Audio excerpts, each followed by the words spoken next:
think you've caught on to the value of Goldstein before a lot of the rest of us have. Is today another example of why he should be in the upper echelon or maybe in higher AFL ruckman? Yeah, I think it's probably for others to judge where he stands in the competition, but we rate him incredibly highly internally. He's just been fantastic for us and worked really hard to get to where he is, and he gives us first use and is a great weapon for us. So another great game from him again today, and the opposition probably tried to put a bit of time into him, but they've been doing that for 3 years. So. How did you rate that third quarter? Were you ready to move the game over?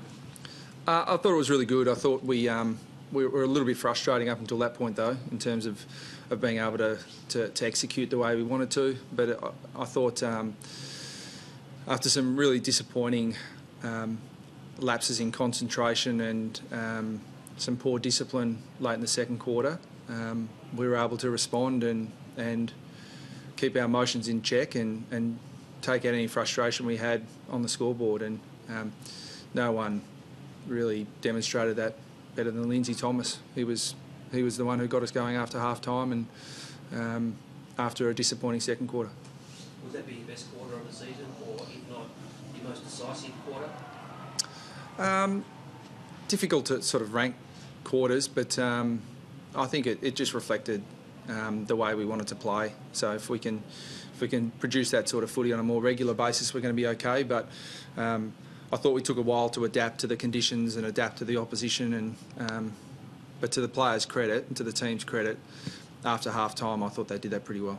Because the first quarter was so tight, first half was so tight and close. What do you think allowed you to break the game open so well in the third?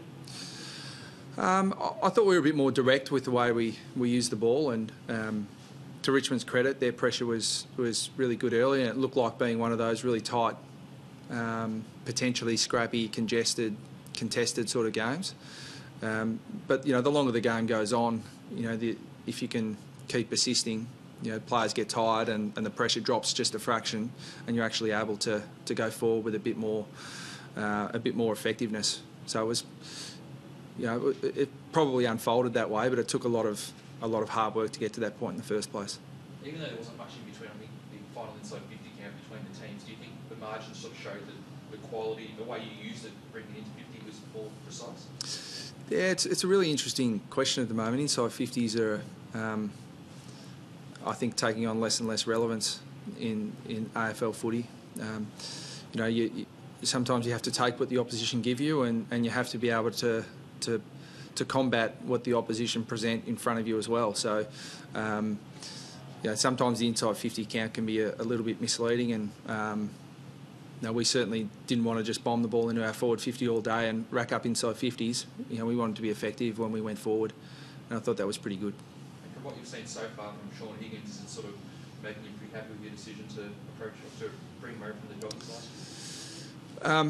year? Yeah, it is. I mean, it's still early days, but I mean, we've been wrapped even before a shot was fired in anger because of the quality of person he is.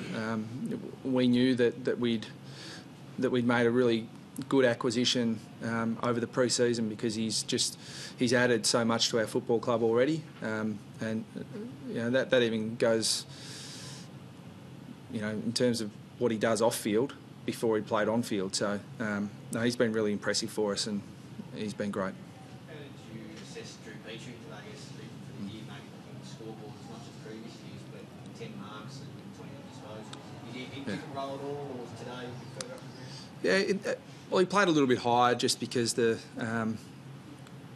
conditions and the opposition dictated that. I thought he played clearly his best game for the year. You look at his tackling and his defensive pressure, and he really led the forward line today. He probably didn't hit the scoreboard as much as some others, but I thought it was clearly his best game for the year. And it's great to have Drew playing with that intensity, because it makes 5 or 6 other forwards walk a lot taller in our forward line when he's doing that. I think 11 marks in three-quarter time to Lockie, does that sort of show that the timeout hasn't really affected his judgment? Well, fortunately, he's been able to do a lot of work on that. He's been training for quite a while, and we had to be really conservative in terms of his return to play. But we were confident that when he was conditioned well enough to play, that his touch and his marking and his ability to read the ball in flight would be there, and I thought he was good. And I know they pulled a goal back in the last quarter, but given they started with 2, are you happy that your guys didn't just sort of, weren't content to, with a 20-point win or something like that, decided to get those 3 in a row? Yeah, I think that's important. I think modern footy's showing you that the sides can score really quickly if the opposition's just a little bit off. So we really wanted to finish out the game, and they were no doubt under a bit of duress late in the game with a couple out. And we certainly took a few guys off. Subbed Hansen, took Wade off he's coming back from a hamstring, so took him off as a precaution. So, but it's important the guys out there keep pushing forward, and we did that reasonably well. It's been 3-3 now. Was it obviously important to square it, and it feels like the building got moving forward and try and really get some momentum rolling into the season? Yeah, it's really important. I think that the competition's so tight that I think even our opposition today, people talked about their fixture coming up over the next 2 months. That's everyone's fixture. I mean, every game's hard, and people think coaches say that flippantly, but I don't see any easy games out there. I see every team having to earn the 4 points, and that's no different for us. It's no different for anyone. So it was important to get back to 3-3 today, and we've got plenty of improvement in us. But at least we're still in the mix. We're still in the race. Thanks.